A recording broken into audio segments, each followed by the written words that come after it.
नमस्कार। सिविल सेवा परीक्षा की तैयारी के लिए आज कुछ बहुत ही महत्वपूर्ण करंट अफेयर्स पर बात करेंगे। कोशिश रहेगी कि इन्हें आसान भाषा में और परीक्षा के नजरिए से समझा जाए।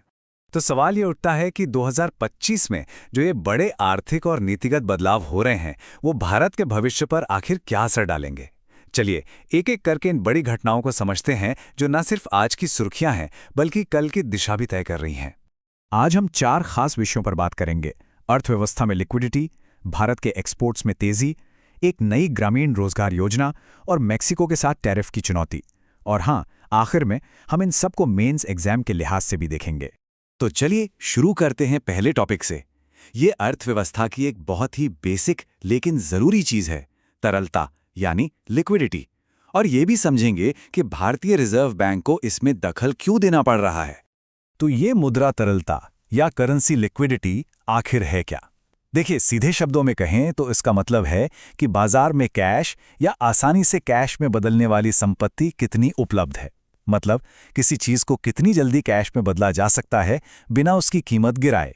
यही चीज निवेश और खर्च पर सीधा असर डालती है। तो हुआ यह है कि हाल के दिनों में बाजार में इस लिक्विडिटी की कमी देखी गई है। इसके पीछे कुछ बड़ी वजहें हैं। एक तो विदेशी संस्थागत निवेशक यानी FIIs अपना पैसा निकाल रहे हैं। दूसरा, RBI ने रुपए को संभालने के लिए डॉलर बेचे हैं। अब जब RBI डॉलर बेचता है तो बाजार से रुपया सोख लेता है, जिससे बैंकिंग सिस्टम में रुपए की सप्लाई कम हो जाती है। और इसका नतीजा शॉर्ट टर्म ब्याज दरें और उधारी की लागत दोनों बढ़ जाती है। अब इसी समस्या से निपटने के लिए RBI ने एक बड़ा कदम उठाया है। उसने ऐलान किया है कि वो सिस्टम में 1.5 लाख करोड़ रुपए की लिक्विडिटी डालेगा, ताकि बाजार पर जो दबाव है उसे कम किया जा सके। अच्छा, अब सवाल है कि RBI ये पैसा सिस्टम में डालेगा कैसे। इसके लिए वो 3 मुख्य तरीकों का इस्तेमाल कर रहा है। पहला, सरकारी बॉन्ड खरीदना। दूसरा, रेपो ऑक्शंस। और तीसरा, US डॉलर रुपया स्वैप ऑक्शंस। इन तीनों ही तरीकों का मकसद एक ही है: बैंकों के हाथ में ज्यादा से ज्यादा कैश पहुंचाना। चलिए अब अपने दूसरे टॉपिक पर आते हैं। ये एक अच्छी खबर है। बात करते हैं भारत के निर्यात की, जो इस वक्त काफी सुर्खियां बटोर रहा है। तो आंकड़े काफी प्रभावशाली हैं। अप्रैल से अगस्त 2025 के बीच भारत के कुल निर्यात में पिछले साल की तुलना में 5.19% की बढ़ोतरी हुई है। कुल आंकड़ा $346.1 बिलियन तक पहुंच गया है, जो हमारी अर्थव्यवस्था के लिए एक बहुत मजबूत संकेत है। अब इसमें एक और दिलचस्प बात है, ये जो ग्रोथ है ये सिर्फ सामानों के निर्यात यानी मर्चेंडाइज एक्सपोर्ट तक ही सीमित नहीं है, बल्कि हमारा सर्विस एक्सपोर्ट तो और भी तेजी से लगभग 8.65% की दर से बढ़ा है। और यही सर्विस सेक्टर इस पूरे उछाल का एक बड़ा इंजन बना हुआ है। ये ग्रोथ सिर्फ वॉल्यूम में नहीं है, बल्कि इसमें एक और अच्छी बात है, विविधीकरण यानी डाइवर्सिफिकेशन। अब भारत सिर्फ अपने पारंपरिक बाजारों पर निर्भर नहीं है। जैसा कि हम देख सकते हैं, हांगकांग, चीन और अमेरिका जैसे बड़े बाजारों में हमारे निर्यात में जबरदस्त बढ़ोतरी हुई है। और अगर हम सेक्टर्स की बात करें तो कुछ सेक्टर्स ने तो कमाल ही कर दिया है। सबसे आगे हैं इलेक्ट्रॉनिक गुड्स, जिनके निर्यात में लगभग 40% का भारी उछाल आया है। इसके अलावा अनाज और मीट, डेयरी और पोल्ट्री प्रोडक्ट्स का निर्यात भी तेजी से बढ़ा है। चलिए अब रुख करते हैं एक बड़े नीतिगत बदलाव की तरफ। ये जुड़ा है ग्रामीण रोजगार से। सरकार एक नया कानून लाने पर विचार कर रही है, जो सालों से चल रही मनरेगा योजना की जगह ले सकता है। तो अगर हम मनरेगा और इस नए प्रस्तावित बिल, जिसका नाम VBG रैमजी है, की तुलना करें तो कुछ बड़े अंतर साफ दिखते हैं। पहला, काम की गारंटी 100 दिन से बढ़ाकर 125 दिन करने का प्रस्ताव है। लेकिन जो सबसे बड़ा बदलाव है वो है फंडिंग के मॉडल में। मनरेगा में 100% पैसा केंद्र सरकार देती थी, लेकिन नए बिल में 60-40 का फॉर्मूला है, यानी 60% केंद्र देगा और 40% राज्य सरकारों को देना होगा। ये एक बहुत बड़ा ढांचागत बदलाव है। इस नए बिल में कुछ और भी खास बातें हैं। इसका लक्ष्य विकसित भारत 2047 के विजन के साथ जुड़कर गांवों का समग्र विकास करना है।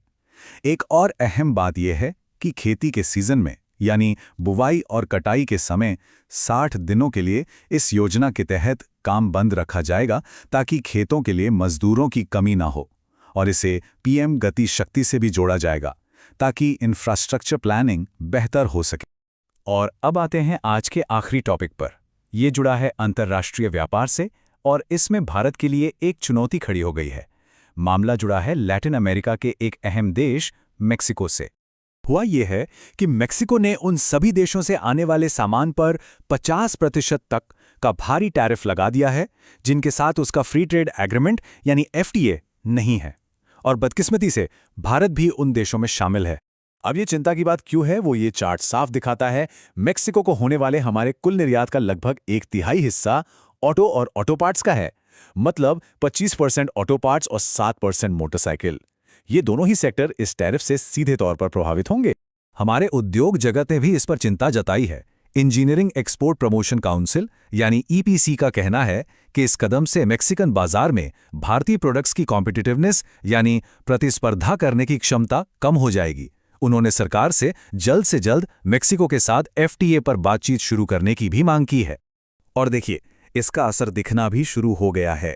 आंकड़े बताते हैं कि अप्रैल से अक्टूबर 2025 के बीच मेक्सिको को होने वाले हमारे इंजीनियरिंग एक्सपोर्ट में भारी गिरावट आई है। ऑटो कंपोनेंट्स में 20%, टू व्हीलर्स में 32% और एल्यूमिनियम प्रोडक्ट्स में तो 56% तक की गिरावट दर्ज की गई है। तो चलिए अब इन सभी विषयों से मिले जरूरी पॉइंट्स को एक साथ जोड़कर देखते हैं जो खास तौर पर सिविल सेवा की मुख्य परीक्षा के लिए बहुत काम के हो सकते हैं। तो मेंस के नजरिए से 4 बड़े टेकअवे क्या हैं? पहला, RBI का लिक्विडिटी को मैनेज करना ये दिखाता है कि वो मैक्रो इकोनॉमिक स्थिरता के लिए कितना प्रोएक्टिव है। दूसरा, हमारी एक्सपोर्ट ग्रोथ सिर्फ आंकड़ों में नहीं है, बल्कि ये PLI जैसी नीतियों की सफलता और बाजारों के विविधीकरण को भी दर्शाती है। तीसरा, मनरेगा में बदलाव ये संकेत है कि अब पॉलिसी का फोकस सिर्फ सेफ्टी नेट से हटकर विकास उन्मुख ढांचे की तरफ जा रहा है। और चौथा, मेक्सिको का मामला ये साफ करता है कि आज के जटिल ग्लोबल ट्रेड में FTAs कितने ज्यादा जरूरी हो गए हैं। और अंत में एक बड़ा सवाल छोड़ जाते हैं जिस पर सोचने की जरूरत है। ये जो तमाम बदलाव हो रहे हैं, चाहे वो आर्थिक हों या नीतिगत, ये विकसित भारत 2047 के हमारे बड़े लक्ष्य के लिए अवसर लेकर आ रहे हैं या फिर नई चुनौतियां खड़ी कर रहे हैं। ये आगे की राह के लिए एक महत्वपूर्ण संकेत है।